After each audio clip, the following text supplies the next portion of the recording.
everyone, Aaron here for Zolotech. We have news about iPhone 14. iOS 15.6 is just around the corner with some new beta updates. iOS 16 public beta should be soon. There should be AirPods Pro 2 and more. This is your news update for the week of June 27th, 2022. And the first thing is, iPhone 13 continues to be a global bestseller according to Counterpoint Research, with the iPhone accounting for 5.5% of all smartphone sales in the world in April. The 13 Pro Max that I have here was second with 3.4%. Samsung was fifth, so they're actually doing quite well around the world now. Apple's subscription interface on iOS 15.5 and iOS 16 has gotten an update.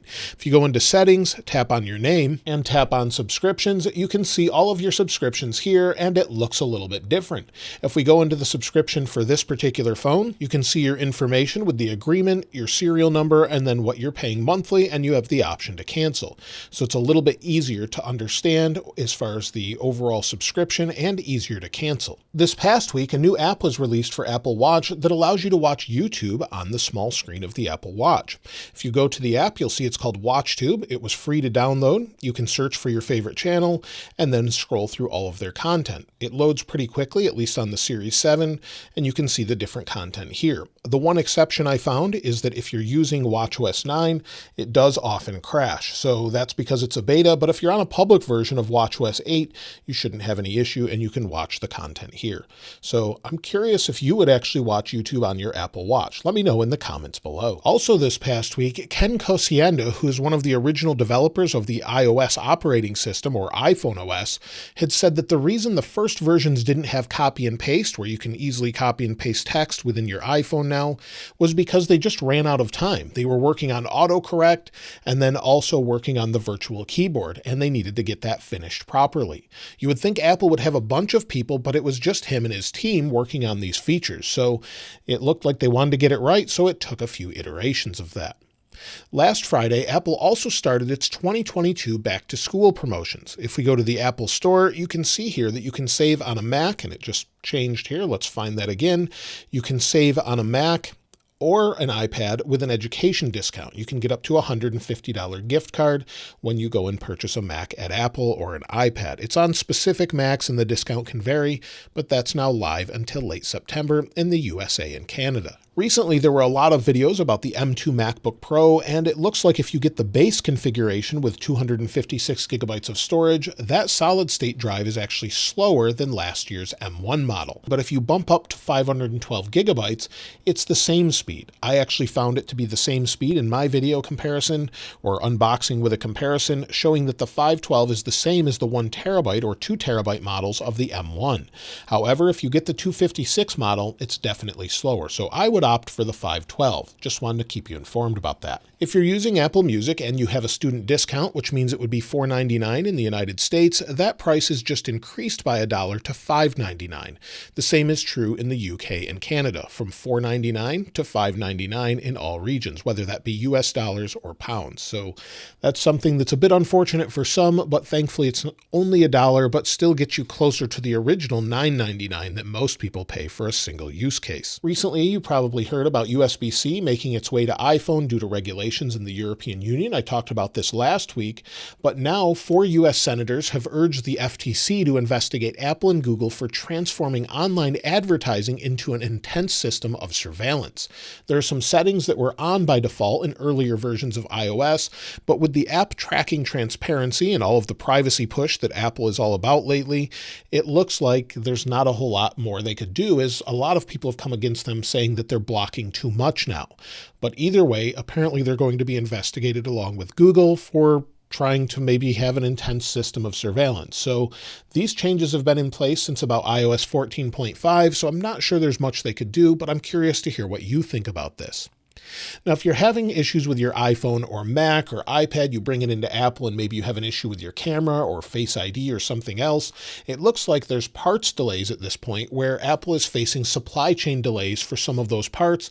And if they can't fix it right away, they'll have you bring your device home now and then notify you when it's available and then return to have it replaced or fixed. This is something we haven't seen really ever, and Apple is now running into supply constraints. So that's something hopefully they can fix very quickly, but right now seems to be a bit slow. So if you're having an issue with your iPhone, hopefully you can get it fixed quickly, but you may have to wait a little bit. This past week, Apple updated its iWork suite of programs, Pages, Keynote, and Numbers, which is basically the equivalent of Word, Excel, and PowerPoint. Better in some ways, worse in others, but a lot of people like it because it's free. They got some significant updates, so if we go into the App Store, you can see with Pages, it gets one of the biggest updates with Mail Merge, allowing you to quickly create personalized letters, cards, and envelopes for multiple recipients. You can select stylish new templates for event invitations and student certificates, and you can export Pages as a text file. Numbers gets a pretty small improved performance bump when inserting rows and columns in large tables, and Keynote adds a few different changes where they add subtle movement and visual interest to your presentations with dynamic backgrounds that move continuously as you transition from slide to slide. You can select from new animated themes featuring dynamic backgrounds or skip or unskip all slides in a collapsed group. So some nice changes there, some significant changes. If you use those for presentations, that's probably the best app there.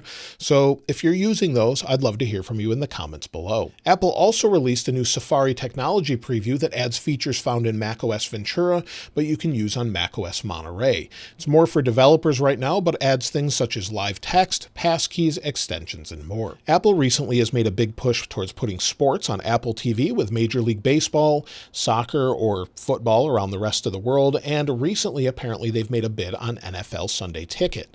Now this is not finalized, but it makes sense with their push of sports on Apple TV, and that would be a huge win on Apple TV for sports when football season ramps back up. So after Major League Baseball, they could just jump into that, and that would bring a lot more value to Apple TV for those that enjoy sports.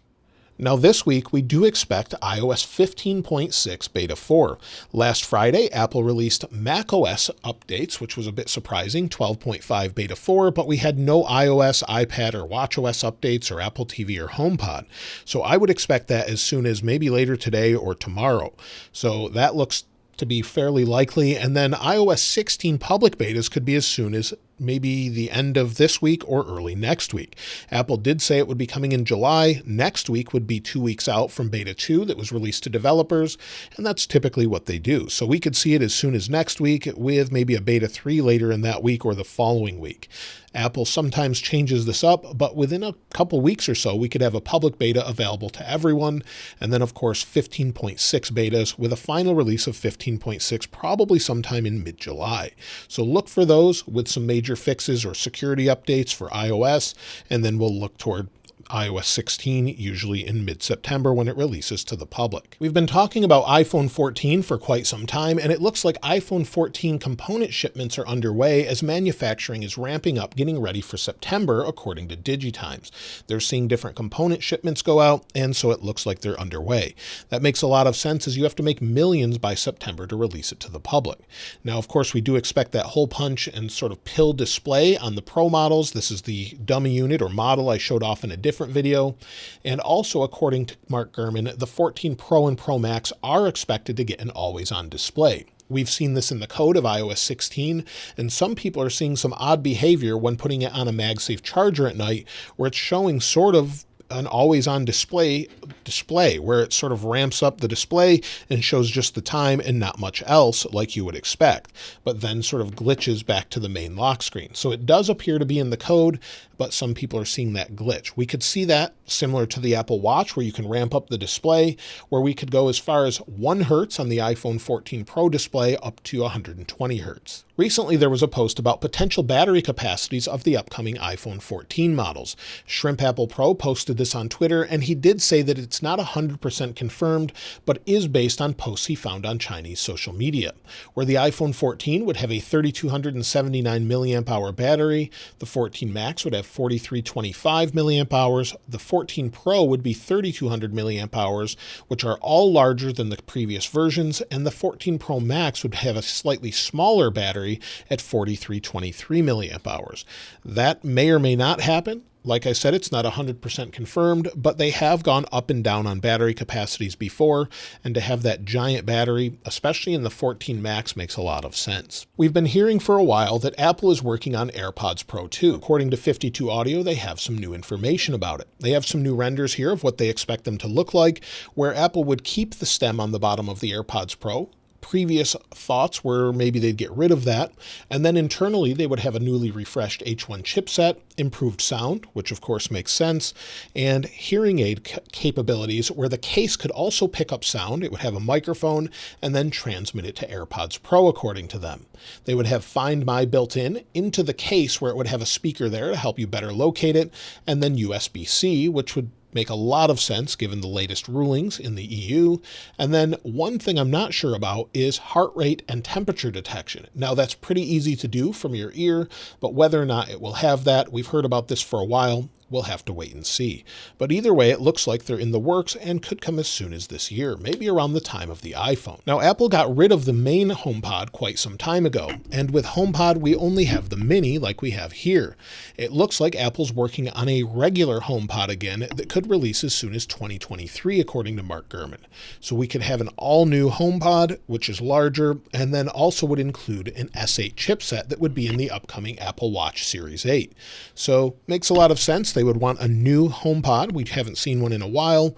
And then also recently, Apple apparently is working on a new Apple TV, an Apple TV that would have increased RAM of 4 gigabytes and release later this year. Also recently, Apple referenced a new Siri remote in iOS 16 code. Previously, this remote that we have on the control center here is the Siri Remote 3.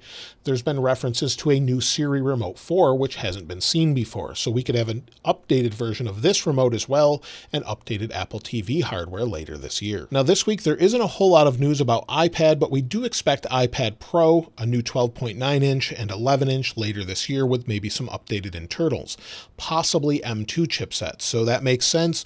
We have the M2 now in the MacBook Pro. We should have it in the iPads fairly soon, maybe with some additional features, but it is still expected to be mini LED. Hopefully they bring that to the 11-inch. M2 Macs have started rolling out with the M2 MacBook Pro 13-inch. Of course, I did a video unboxing about that the other day, if you haven't seen that, and a small comparison. And we know that the MacBook Air is coming soon with an all-new design. And according to Mark Gurman, there will be a new Mac Mini this year, as well as an updated MacBook Pro and new Mac Pro Tower, all with M2 chipset updates. However, the Mac Pro Tower is expected to have an M2 Ultra and M2 Extreme chipsets. So we could see those by the end of this year. Apple did hint at a Mac Pro in the March event, and we're just waiting to see that. Mark Gurman also said that this past week, Apple's next update of M3 chips, Apple will have an updated MacBook Air, a 15-inch MacBook Air, and possibly even a new 12-inch MacBook Air and new iMac, all with the M3, which would be about 2 years out at this point. So Apple's always working on new things. Apparently that's what he's hearing. We've been hearing a lot about Apple's AR or VR headset, and recently Tim Cook sort of hinted at it in an interview with China Daily, where he said Apple is focused on AR and to stay tuned. So this makes sense that we would see one very soon, and according to Ming-Chi Kuo, he's expecting them to announce it in January of 2023.